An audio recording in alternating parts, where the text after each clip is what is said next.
Hey guys, welcome to today's session. I'm going to give everybody a moment to join. I've sent the links out. Everything is going smoothly. I apologize for being 1 minute late. I need to get better at this punctuality stuff. Welcome, Blayn.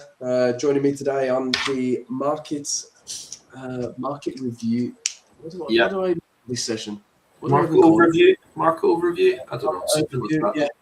We'll go with that.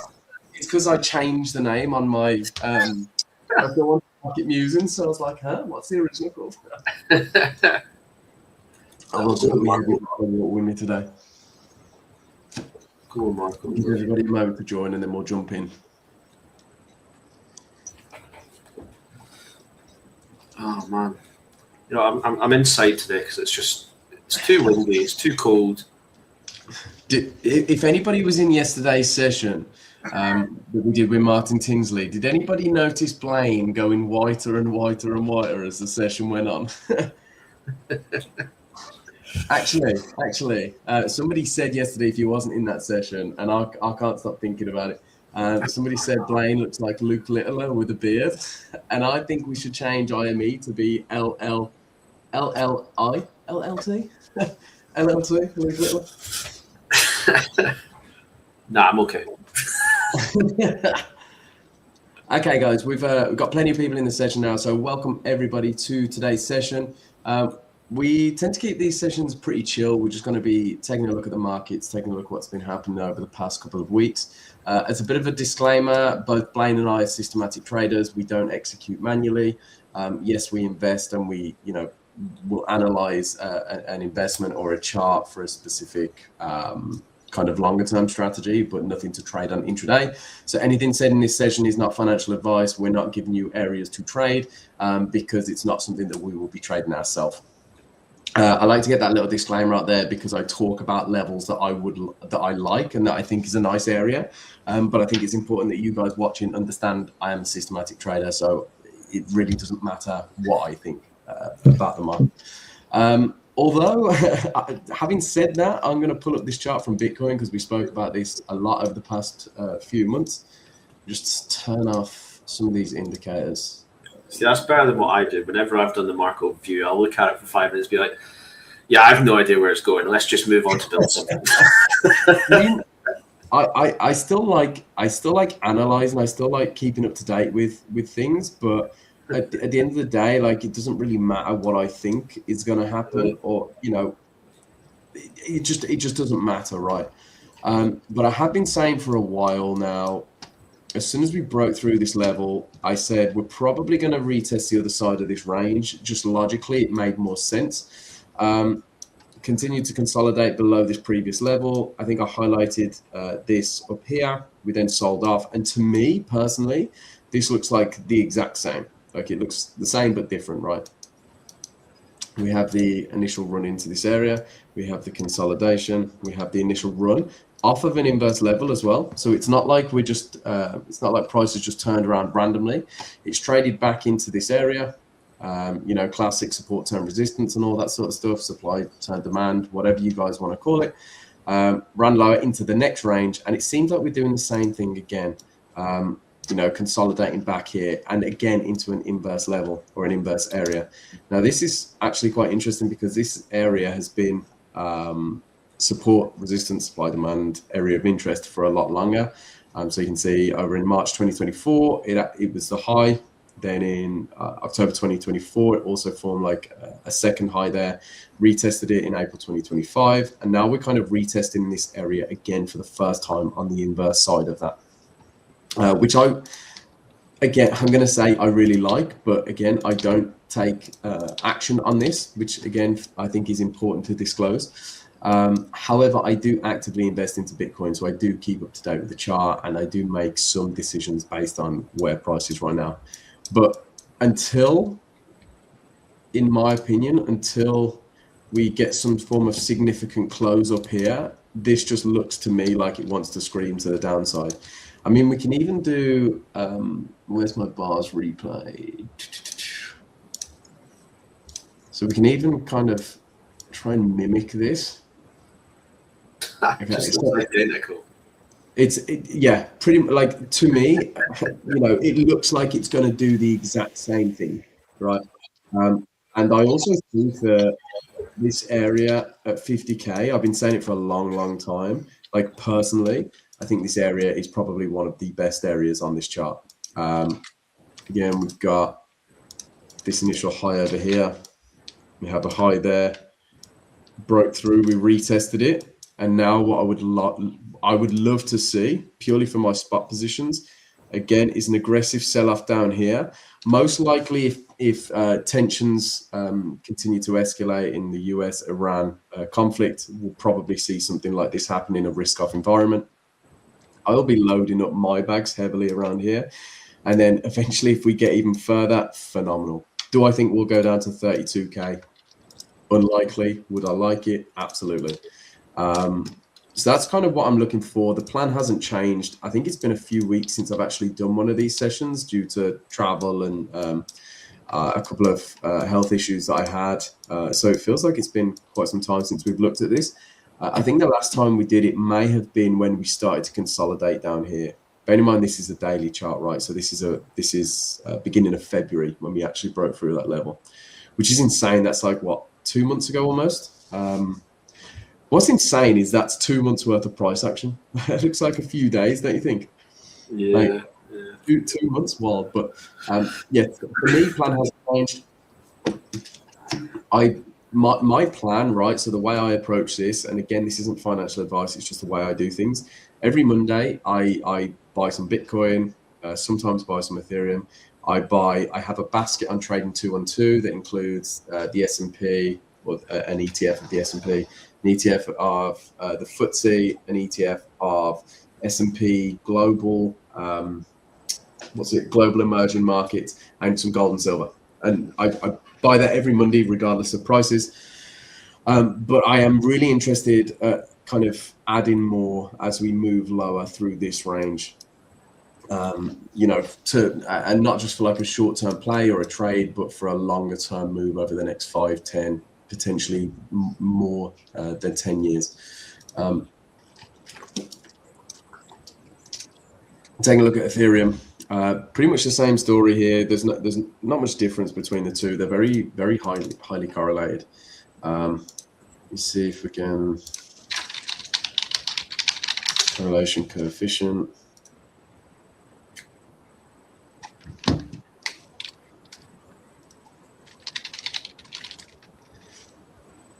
Also, nobody's put a comment in today. It's strange. Usually the first 10 minutes we're flooded with comments. If you're here, guys, and you're a regular to one of these sessions, ping a message in the comments box and let us know you're here. Okay, so correlation coefficient. Let's just there we go. Rob, I can always count on Rob. Yeah, Claudia. So I recorded the podcast with her on Friday last week. I just need to get that through her compliance department, so we need to send her the video and the transcript. Once we've got that, we'll have a good idea of the kinds of things that we spoke about that we can then put into a private. It probably won't be a live session like this, I'll be honest. It'll probably be a private session where only Darwinex clients can attend, and the reason for that is purely from a compliance perspective.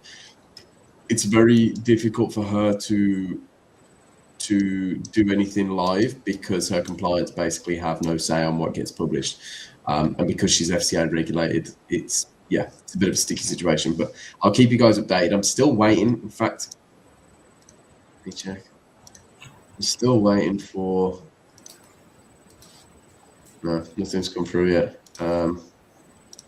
Annoying. I'm still waiting for the studio to send the files through, and I'm getting a little bit nervous because we're recording on Friday and we pay for them to send us the recordings and they've not sent them to me, and I'm getting a little bit scared that they've kind of lost them or deleted them.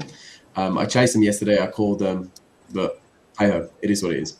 Anyway, I've got here the current correlation coefficient, just measuring the correlation between Bitcoin and Ethereum. You can see pretty much over the past 6 months, let's say, October, November, December, January, February, March. Yeah, over the past 6 months, we've pretty much been fully correlated. We haven't come lower than this area, which is about 0.74. So we spoke about the correlation coefficient last night in the session with Martin. A score of 1 basically means they are fully 100% correlated, i.e. if Bitcoin is moving higher, Ethereum is moving higher. A -1 correlation means the opposite. It means if Bitcoin's moving higher, then Ethereum's moving lower. And then a score of 0 basically means there's no correlation. There's no relationship between the two assets. Now, of course, as they're both cryptocurrencies, you expect them to have a high correlation, same as silver and gold would have, as they're both precious metals. And the same as, dollar yen and euro dollar would have a -1 relationship, or closer to -1, because these assets, whilst have their own personalities and sort of structure, they still have a positive correlation or a negative correlation, which both means they're positively correlated anyway. Why did I even get this up? Oh yeah, I was just to basically say it's kind of the same story on ETH as it is on Bitcoin. I need to close down that indicator window.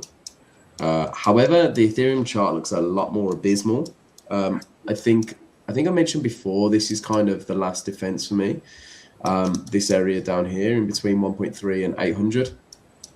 I would like to see, in fact, I would need to see some form of rejection above here, like whether it's off of this low and then price moves higher, or whether it comes lower, takes out this low, these lows. We see a big flush of leverage into this area, then that's okay. But if we start getting acceptance below here, to me, that's kind of like Ethereum's done, and I wouldn't then want to be a part of that market. Again, that's not from a trading perspective, but it is from kind of a longer term horizon. Yeah. Can you go? I'm on stream. Being disrupted. There's 500 people on this stream who've just watched you come in and get that laptop.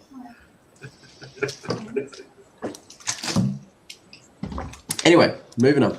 I'm not even going to bother going into the alts because they look like they've just died a nasty death. I think like altcoins like Solana, right? There's literally no point, in my opinion. Like I'm not getting involved until they're back down here at 48, because I have genuine conviction that Bitcoin is coming lower to 50K. I'm still purchasing spot up here because it's just what I do. It's kind of a routine, and I'm DCAing in, but I have high conviction that we will roll over to 50K. I hope it happens. Like, it's not like I'm doom and gloom. I hope it happens because I want to buy some more.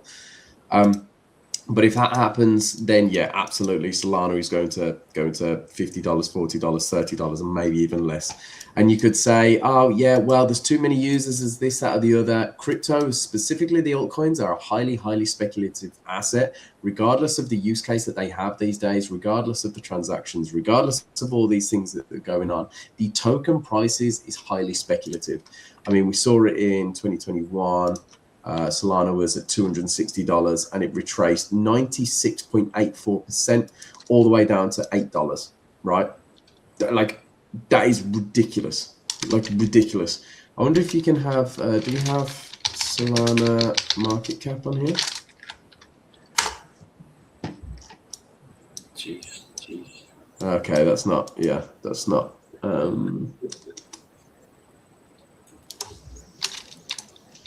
Solana market cap. I don't know if we. Oh no, it only goes back to 2025.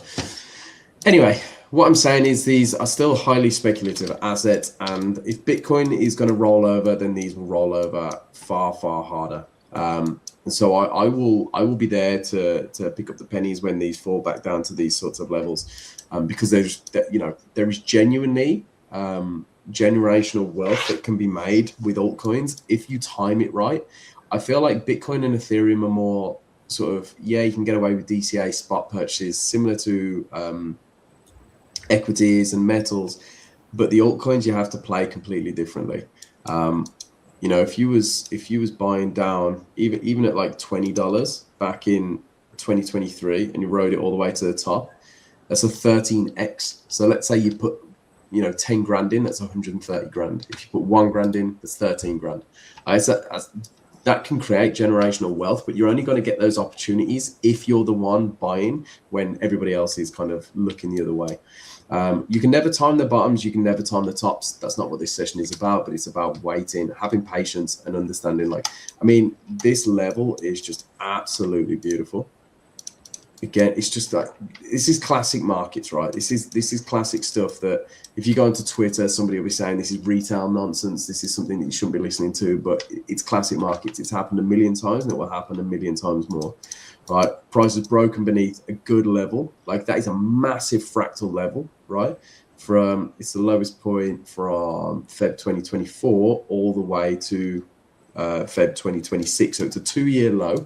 Price just absolutely caked it through there, consolidating beneath, rejected it. Now, if we break sort of through this area and roll over, like, oh my God, that will be stunning.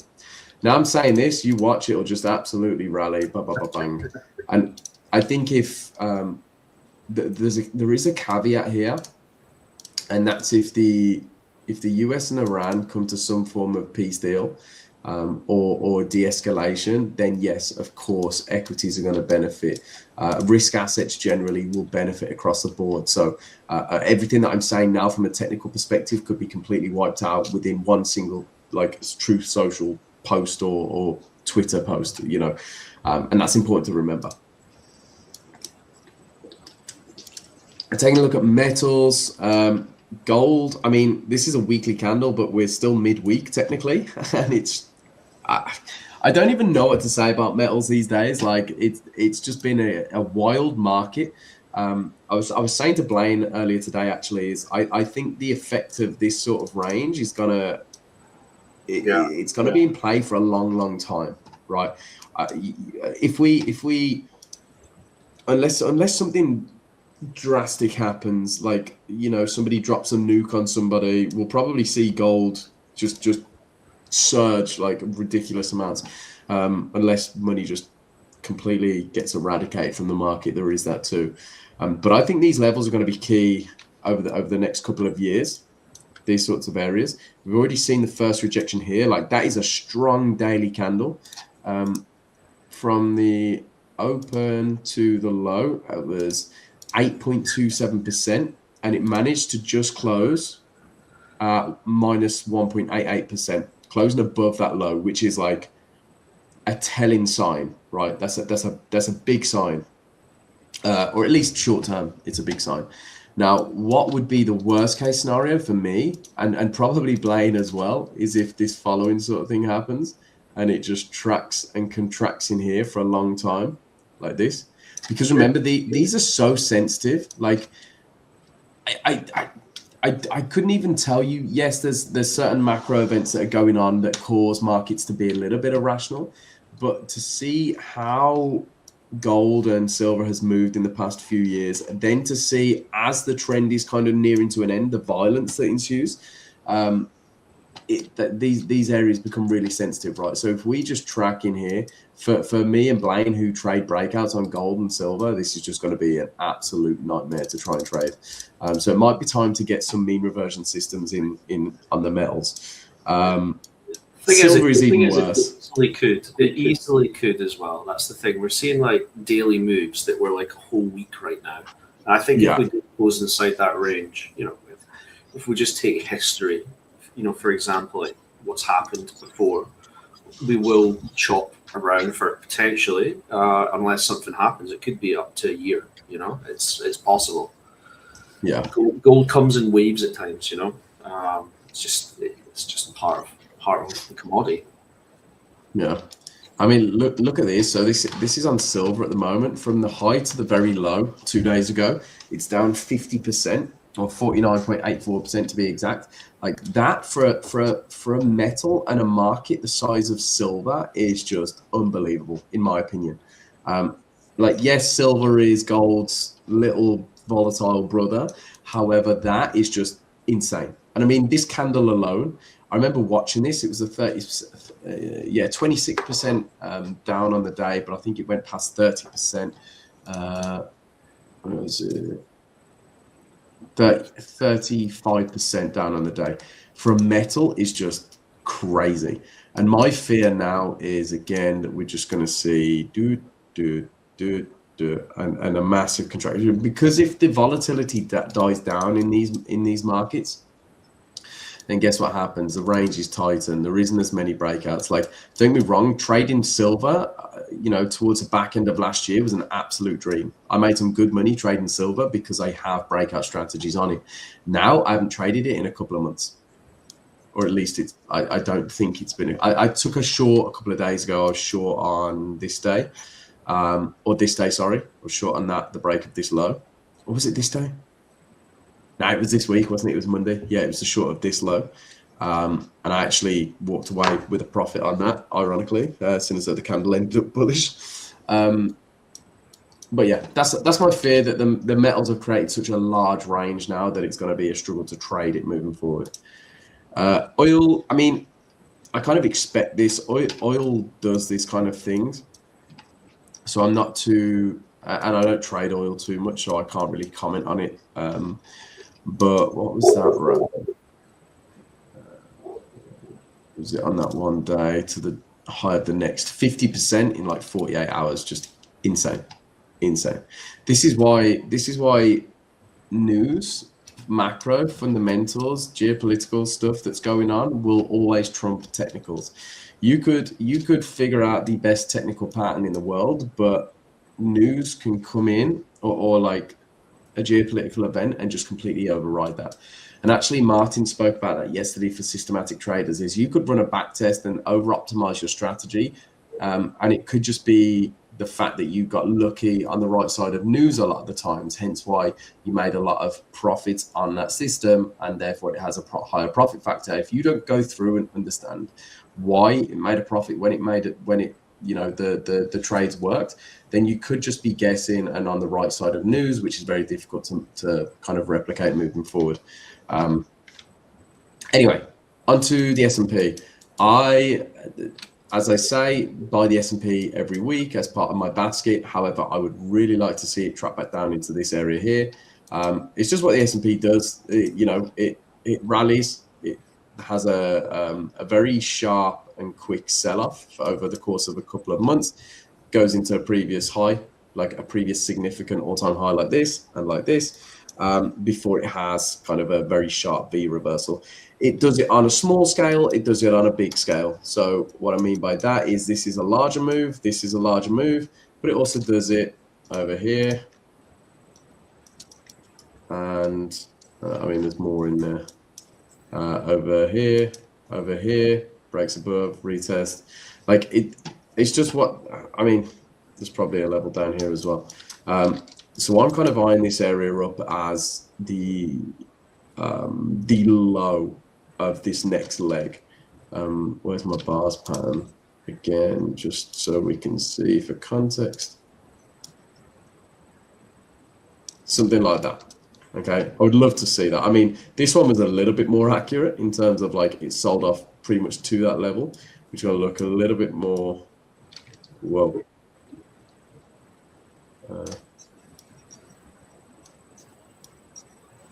Look a little bit more like that. That's kind of what I would like to see right now. Again, if tensions erupt in US and Iran, of course, there's nothing stopping this from tanking 30, 40, 50%. If a nuke's dropped, it could tank 100%. You never know.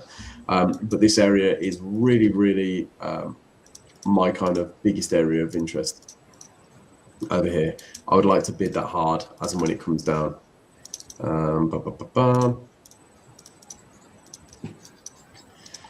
I don't really look at NASDAQ too much because I base everything off the S&P. Again, they're very highly correlated. So let me just get rid of all these indicators because the windows are going to annoy me.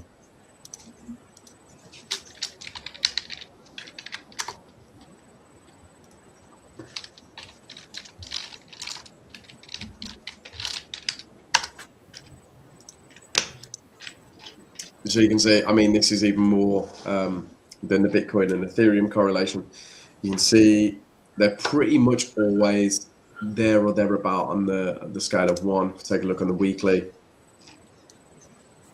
That US 100 feed doesn't go back very far. Even on the hourly, right? They never move independent from one another. Oh, sorry.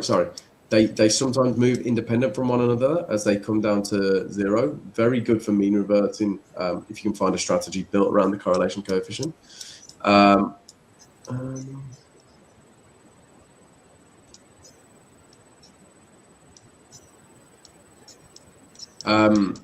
I was reading a comment then. But then going to a -1 correlation, it just very, very rarely happens because one market isn't going to move up and the other market's not going to move down, especially with the NASDAQ and the S&P because they have an overlap of assets underneath. Okay, so Rob said, I'm going to be blunt. No one here sees my face. Have I annoyed you? Huh? I realise I probably have. I don't know what you're talking about there, dude. Also, is there many people watching this live? This going off assets is more boring. The algo trading is more interesting than you said before. You'd rather hear blunt truth. Yeah, absolutely. There's 600 plus people here at the moment.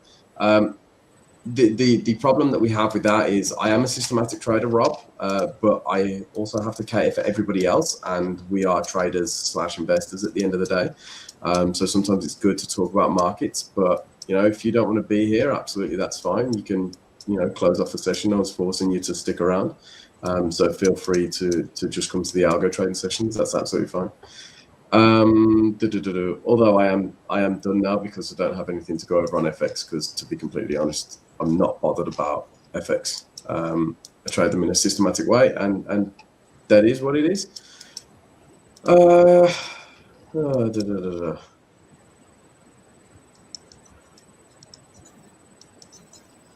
I mean, I'm not going to add anything to that because I don't really go for markets much. To be honest, I mean, like I said, this is the first one that I've done in like a few weeks. I haven't really kept up to date with markets, to be honest. To be honest, like the only thing that I've done to do with markets is I've sold off portions of my S&P 500 because the system that I have that runs on it gave me that trigger warning. So that's not financial advice either.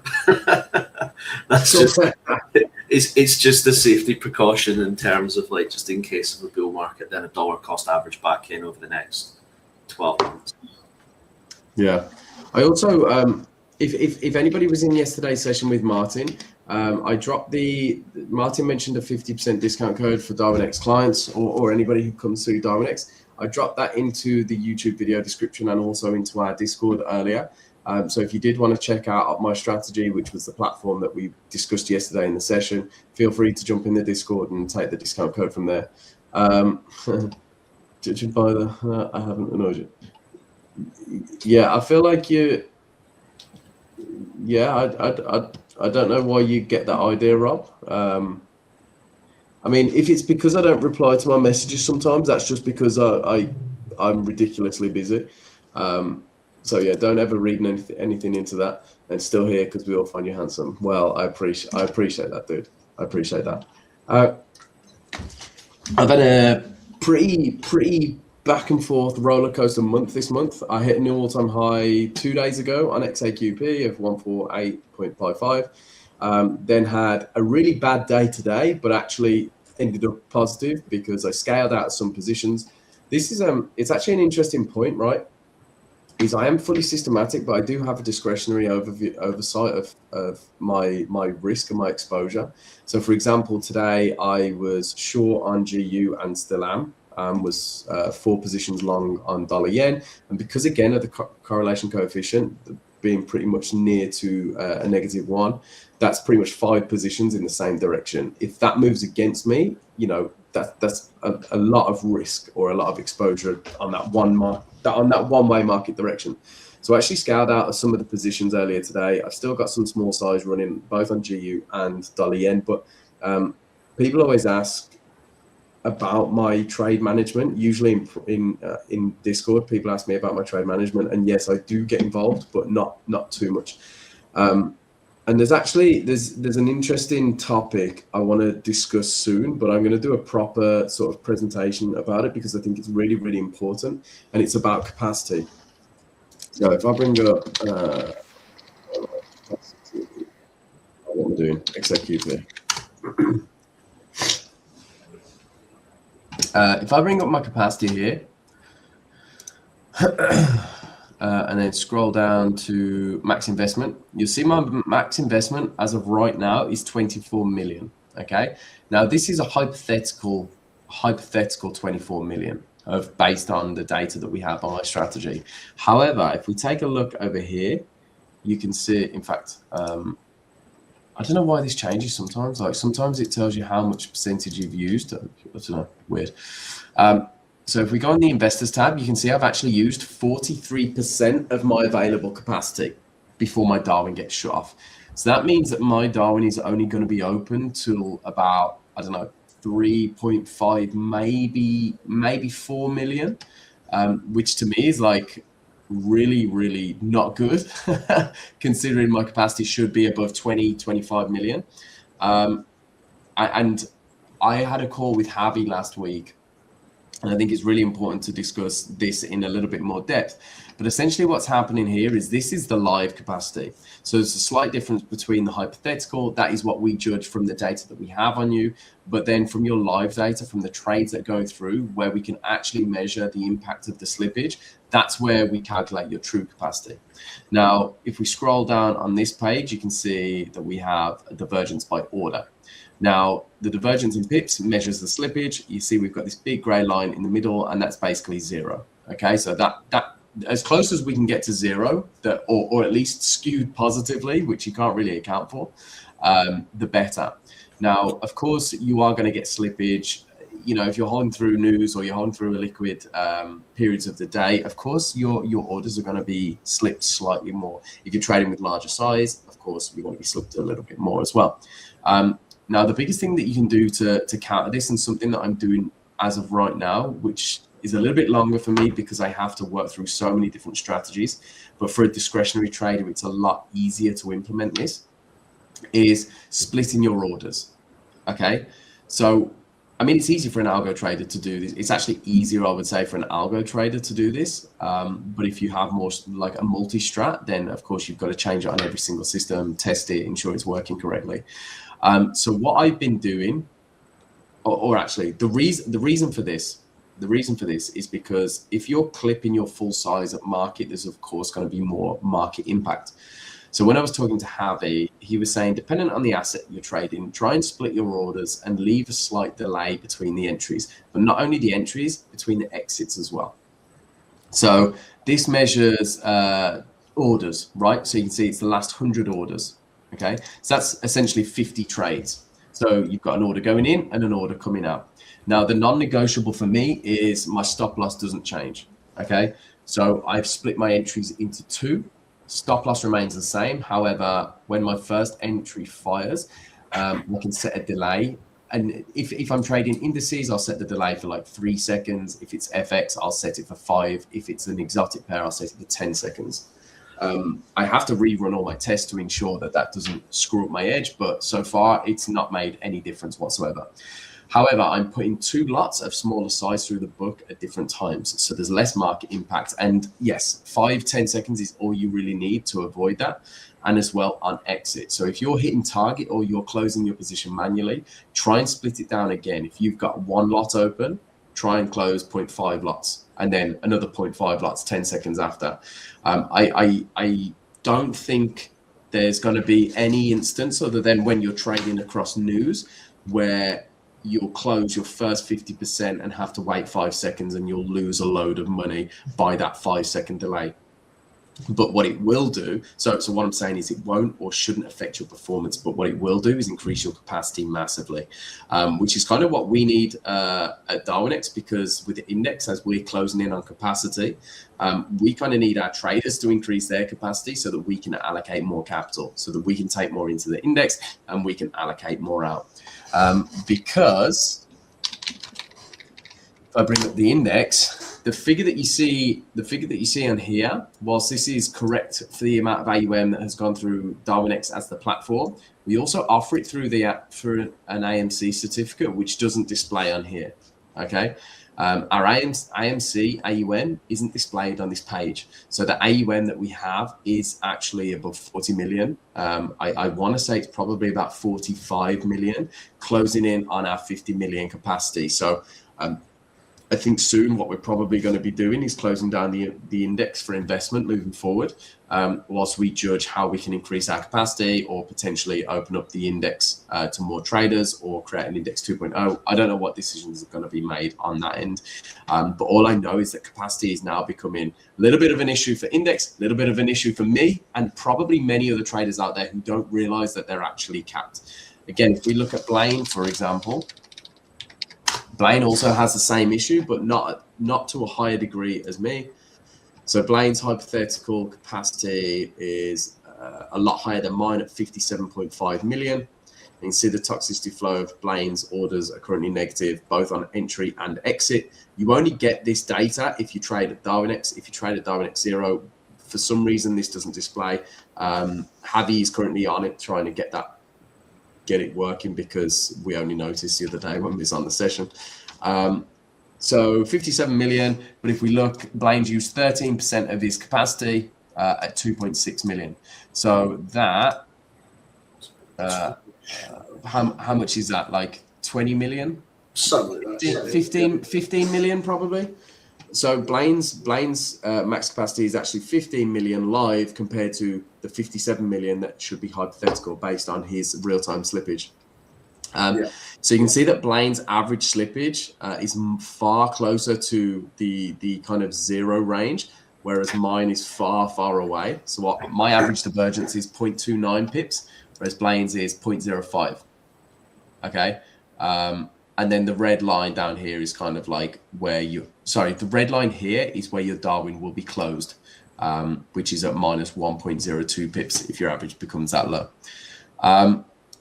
So yeah, I think it's worth doing a full session on that. These are my mean reversion strategies that enter throughout the evening, and my S&P strategy that enters on a Sunday evening. So I need to chop up those orders into multiple orders as well, and try and ease them in as opposed to just one big order going in and coming out. But I think this is really, really important if your goal is to be a part of the index and your goal is to raise capital and to be an actual professional asset manager, not just a trader. This is genuinely something that you need to be focusing on now before it's too late.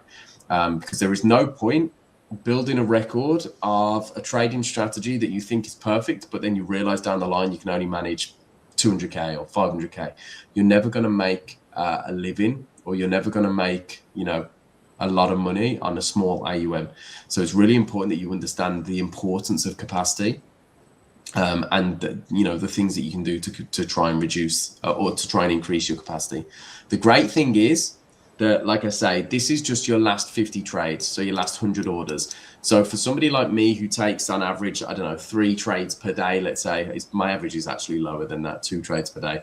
After a month or so, my capacity could look totally different, because if I start splitting my orders, and on both the entries and the exits, if I start splitting my orders, you'll probably see a whole new set of data here within 1 or 2 months, and your capacity could increase exponentially. So super, super important to take a look at. And I know I'm trying to push Blayn to do the same as I go through and edit all my strategies too. So the King, welcome to the session, dude. It's a pleasure to have you here. The big money always builds into a position over time to reduce slippage. I can imagine they take 50 to 100 orders on both entries and exits. Exactly. There's not going to be any large fund who are operating with hundreds of millions or even into the billions just clipping one order in and out. It's okay for small traders. If you're trading with a clip size of 0.01 lots, of course the book will always fill you. Especially if you're trading at like a B-book broker, for example, they will always be able to facilitate that size. But if you're trying to push through millions of dollars worth of investment, the flow isn't always going to be there to just clip it straight away. So if you can ease it in, and also average your entry, right? Because if you can go, instead of clipping it and getting slipped and being filled, a pip lower or 2 pips lower, if you can average that entry, you actually might even get a sort of a better average entry price than just clipping all in one. Rob, you need to stop feeling guilty, mate. I don't take any offense, dude. This geezer feels guilty for everything he says. But yeah. Blayn, is there anything that you wanted to go over today, dude? I mean, I didn't really have anything planned in terms of like building or anything like that. Just because yesterday was pretty in depth sort of session. Yesterday was a long session. Yeah. Didn't want to sort of add anything more into the mix today because I think even for myself, it's a lot to process yesterday. That there's a lot of good learning in there, a lot of good things to sort of reinstate some of the methods that we have in place for building strategies as such. But yeah, no, nothing on terms of capacity as wise. I think one thing that I always do sometimes when I do my builds as well is like I might have one of the systems, but I'll apply two different sort of managements to it, and I do sort of like split orders for some systems, but then I'm splitting orders and I'm taking the orders at the same time. So that's maybe something I need to tweak, like as you said, in terms of putting a small time delay in. Because if the data holds up even with a time delay, then if it increases capacity, then it increases capacity. It's a win-win situation, to be honest. Was that sorry? It was weird when I first saw it in action when it clicked on Sunday. I was watching it click my first trade, then like I think it was 5 seconds after it clicked my second trade. But I still got slipped on them anyway. So I think that's just because it enters on a Sunday evening. But that, to me, that's probably what holds my capacity back because that's so far past the Darwin closure level. And so those rogue trades skew my average massively. So I might have to say goodbye to that strategy, or at least reduce the size on it massively because, or even split it into like 5 orders. Yeah, I don't know. I think you can scale as you grow as well.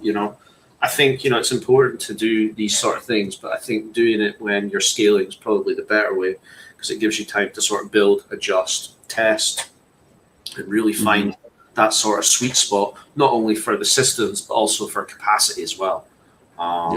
So I think it's good that you've shared this with people as well because now in the back of their minds they know what they need to do as they're growing as traders as well.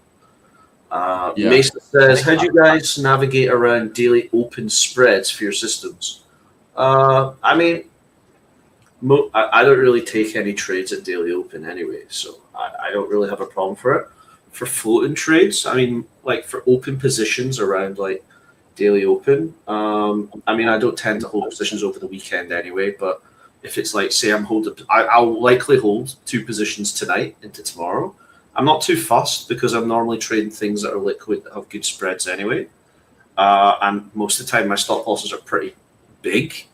I think if you take away everything that can destroy you as a trader, slippage, spreads, even overnight costs, like to the most part, as long as you try and eliminate as much as the things that cost you as a trader, that's the best way to go about it. So if you're worried about, I always think, if you're worried about the opening spreads, then I think there's maybe some changes to do with the system. I don't know. I mean, that's based on that's the way that I've always done things. If I'm worried about it, get rid of it, or make sure that you don't need to worry about it. That's how you manage risk essentially. If there's risk around spread hours, make sure you're not involved in spread hours if it's going to be a risk to your system. Yeah, I mean, I'm pretty much the same as Blayn, and I just have simple spread filters on, and you can put like you could put a check in to check if spread. Let's say the average spread, current spread goes 2x of the average spread for the past hour, for example. Then to close any position, it probably it can affect the edge quite a bit. But at least you know that if spread absolutely blows, it's gonna close your trades before it gets too bad. But it depends how fast spread blows out. But yeah, I'm the same as Blayn. I usually delay my entries. This is courtesy of Blayn, actually. He taught me this, so I usually just delay my entries until spread hours have kind of calmed down anyway. So it's only if I'm holding trades, but I'm the same as Blayn. It's rare that I hold trades overnight, and definitely not over the weekends anymore. But even then, it's like it might be UJ or GU or EU or something that's not too bad from a spread perspective anyway. Yeah, I mean, if you think about it, if you keep trading around when spreads are high, the amount of cost you're going to incur at the end of each year, it would be, as much as it might not seem much from a nominal value at the current day, add over 1,000 trades and it can get you can give back so much unnecessary stuff to the market that just that little bit of a delay. See what the edge is like just half an hour later, an hour later. It can save so much costs, but also potentially make you more as well. It just depends on, again, everything that I'll say is all going to be dependent on what sort of trader you are, what sort of system you trade. Because if you're a swing trader, obviously that's going to be slightly different. I'm unfortunately at that end where I'm more day trading than swing. Yeah. I can't check my capacity. Does your Darwin need to be open to investment to check it? And what is the criteria to get funds other than Darwin allocations? Yeah, so I mean, you would need investor capital for this data. Yeah, correct. Because this is pulled from like real investor capital. So when we're looking at this, this is the what my investors saw on this specific trade, for example. So yeah, I think you need actual investor capital to see this. Otherwise, just work off your capacity, but just know that that's a hypothetical figure and could be far, far lower depending on the current conditions. Now, like I say, this can change pretty quick depending on how often you trade, of course. But it's something that you should be aware of regardless. I think even if you're not open to investors, start trying to implement things that are going to benefit you from a capacity perspective. Trade in liquid hours, trade highly liquid assets, split your orders, split your TPs, don't close it all in one go. I mean, you can split it as much as you want. You can do 2 orders, 5 orders, 10 orders, just as long as it's manageable. I think it's easier to implement for a manual trader, but harder to manage. Whereas a systematic trader, we can build in the code, which is going to take a little bit longer at first, but then at least, moving forward, it can do it. You could even just build something, probably using Claude code, that would say, if I close 50% of a trade, and you just run this on a VPS, if I close 50% of my position, check it every tick, and then set a delay to close the rest of the position. You could do something like that, or when I open a trade, open the same trade again 5 seconds later. You could do something like that. Maybe I'll build that, and then you guys can have the code for it. Perhaps that's kind of my gift to you. We'll see. We'll see how long it takes me. Add a disclaimer to that one if it doesn't work. Yeah, if it blows up, it's not my fault. It's Claude's fault. CK, how did you guys get into trading? Signal scams back in 2017 or 2018, was it? 2018, maybe. I can't remember the year. Yeah, so I've been in crypto for a couple of years by that point, about 2 years. And then I ran into a signal scammer called James Watts, who told me I could compound 50% each month. And then, by the end of year 1, you'd have a CAGR of 1,000,000%. Bought into that idea. I probably bought into that idea of fast growth more because I'd been involved in the 2016 bull run in crypto. So I'd seen and that was my first exposure to markets. So I'd seen this kind of violent move in the market, and I thought that was just kind of normal. And yeah, I very quickly realized that wasn't the case. Then I found people like Trader Dante very early on in my journey, and kind of switched my headspace from that to professional trading, or at least trying to be a professional. And then probably about a year and a half ago, I met Blayn. But it's probably longer than that. But it was probably about a year and a half ago, Blayn convinced me to go all in on systematic trading, and I've never looked back. Now he's killing it. I mean, I got in trading a little bit different way. Like, I done more investing to begin with. And then, you know, just naturally progressed into trading. Like, one of the reasons I got into trading was, first and foremost, I was at university doing mechanical and offshore engineering. And one of my projects was to build like a whole case study on wave forces on cylinder structures. And the way that you do that, you use a simulation called compound fluid dynamics, CFDs for short. And yeah, I clicked on the wrong article and came across Elliott wave theory on CFDs, and yeah, kind of the rest is history for me. That's kind of how I got into trading and just started trading waves. Traded manually for years, got no sleep, and got bored of getting no sleep, so transitioned into algo trading. It's as simple as that, you know. Like, I was literally like a slave to the charts, getting no sleep. The only time that I got off was at the weekends, and that was pretty much it. Yeah, it's quite a sad story. Oh, well, we're here now, and that's all that matters. Still recovering from that sleep. Yeah. You still don't get any sleep. So yeah, I mean, nothing crazy for me. Just a wrong button click. Signal scams and Elliott wave theory. That's great. I think I feel like most people, unless they have family in the industry, probably get sucked in the same way. I mean, I'm grateful for it, because without being pulled in by a signal scam, I wouldn't be here. Rob said, if you had to get a day job, what would you guys do? I mean, we both have a day job. You know, this Darwinex is our day job, if you will. Personally, I recommend any trader have some form of job or something that they can work on.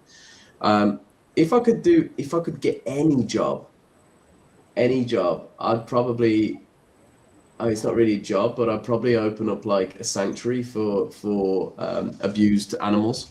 But I think I need more AUM for that, to make that dream happen.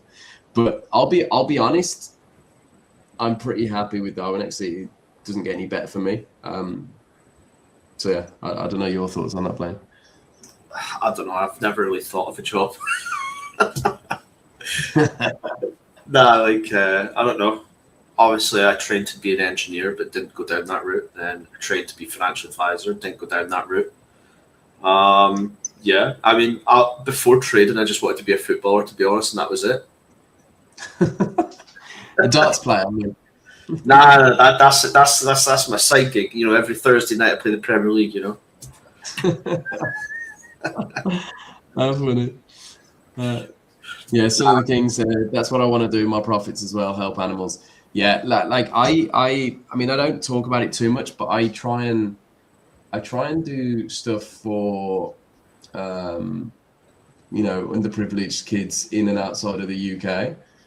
But next on my list is doing more for animals. And my absolute dream is one day to have made billions and billions of pounds, and then I just retire and build a sanctuary and just take in, you know, abused animals and kind of re-nurse them back to health. But to do that, you've got to pay vet fees, you've got to pay staff fees, you've got to pay infrastructure costs. So that's like a long-term goal of mine in life. And yeah, I mean, full circle, like that's why we do the charity Darwin, right? It's like just trying to help people who are less fortunate. I mean, this session's took a bit of a turn, a bit of a deep turn. But I think we'll probably wrap it up here anyway. Loopy, is the charity Darwin going to multiple charities? I mean, it depends on when we get performance fees. It depends how much we have and what we can do with it. I would like to put that over to you guys personally. I would like you guys to decide where it goes. You know, we have clients from all around the world, from from every country you can imagine. So everybody's going to have different priorities or different ideas, and I'd be keen to hear all of them. So maybe we'll do close to the time when we actually have some performance fees that we can pay out. Yeah, maybe we'll kind of have that conversation there. So anyway, guys, I'm going to wrap up the session here. It's been an absolute pleasure as always. We'll be back tomorrow at 4 p.m. UK time. Probably come on, do some Darwin review stuff, maybe do some strategy development. Blayn and I will have a chat before tomorrow. CK, one more question. I have about 6 months ago got into systematic trading after 7 years of bad trading, similar to your beginning stories, Elliott Wave, etc. Is there anything in particular that I should learn or look at now in the beginning of my learning curve? If you haven't watched our strategy development sessions, that's a great place to start. We also have a strategy development channel in Darwinex. I am pretty much fully self-learned with the guidance of Blayn. So I can't really point you towards any sort of documents, courses, or books or anything because I never went through them. I would say your biggest help these days will be AI. So, you know, Google, Gemini, ChatGPT, Claude, whatever it is that you want to use, just sit there and ask it questions. Like, how do I do this? How do I do that? Don't be scared to be a beginner is my biggest piece of advice, because what I've noticed with a lot of traders who've now started going into systematic trading, which has been a lot over the past sort of 6 to 12 months that I've noticed, is they don't want to put themselves in the beginner shoes. But believe me, you don't know how much you don't know about not just systematic trading, but systematic trading at scale. You know, when you were talking outside of just trading a retail account, for example, you don't know how much you don't know. Don't be scared to be a beginner. Just use AI as much as you can. Ask it questions and kind of float ideas. Like, I've got this idea of doing X, Y, Z, you know, critique me on it. Is it going to work? Is it not going to work? Why would I do this? Why wouldn't I do this? And I think you'll learn a lot more that way than you know, finding somebody online and reading a book or buying a course or something like that. That's my opinion, though. Blayn, I don't know if you think any different. I mean, I think I'd just like to add to that, to be honest. What I would say as well is, you know, people might glorify, like, obviously AI trading, like systematic trading and building systems, but for the most part, 8 out of 10 systems will fail. 9 out of 10 systems will fail. You might do like a couple of hundred systems before you get a portfolio. Don't be put off the fact that you'll get failed tests. They're actually all successful tests, because you don't need to trade them. You've validated the idea that it works or it doesn't work, and that's part of the process. You know, so if you get a bad test, it's not a bad result. It's a good result, because you now know that strategy doesn't work, or that doesn't work with the parameters you've put in it. So, you know, most of my days, and I'm sure Kieran's days, is building a strategy and it'll fail, and that's just part of the process. You know, building systems is a numbers game at the end of the day. You know, you're crunching data. If it was so easy, you'd have a lot more people trading, and that's just the hard truth of it. Don't get me wrong, like, you know, it makes execution 10 times easier. It helps as long as you're happy to be hands off. It does help with that as well. You know, you're not looking at I would recommend not to look at the P&L all the time as well. Just for the first 3 months, let it do what it does. Make sure you're comparing the data as you go along. So, and then making sure that, you know, going forward, that you're actually managing them. But you manage things in a different way when you're algo trading to manually. But you'll figure that out along the way, because I don't think there is a wrong way or a right way. Just as long as you're not overfitting, don't feel like you need to force a system to be profitable. Sometimes a system in its raw state is probably the best thing that you'll get. The thing that will probably be the most robust going forward. You know, I think Martin touches on that yesterday, so it's probably a decent lesson to go back and watch. But yeah, don't think that early success is going to come overnight. You know, you put in the hours, you do the work, it will come. It just sometimes takes quite a few systems to build before you get to that first one. Absolutely. Not trying to be Just try to be real. It's truthful, isn't it? And that's what we spoke about that at length with Martin last night as well. Exactly. I mean, CK, if you want to spend 2 hours watching last night's session, I think it's a great use of your time, especially if you're still kind of in the beginner phases of building out systematic strategies. So I think it'll help you out a lot. And Martin does say, like, whilst he's built and sells his software that he shows on the stream, you can still do it manually for free, essentially, on using Excel. So it's not like a sales pitch. It's genuinely 2 hours of Martin talking about best practice when it comes to robustness and overfitting and stuff. So definitely check that out, and check out our previous streams on strategy development 2. Hour of talking takes it out of you. Anyway, guys, I'm gonna wrap it up here. I hope you've all had. I hope you've all enjoyed this session. my mind always goes at the end of a live stream, so I can only apologise for that. But we'll be back tomorrow at 4 p.m. UK time. I hope you all have a fantastic rest of your evening, morning, or afternoon, depending on where you're watching this in the world. Thank you all for joining, all for watching, and all for sending questions in the chat. Peace out, guys. Have a great evening, or rest of your day, whatever. I'm closing out anyway.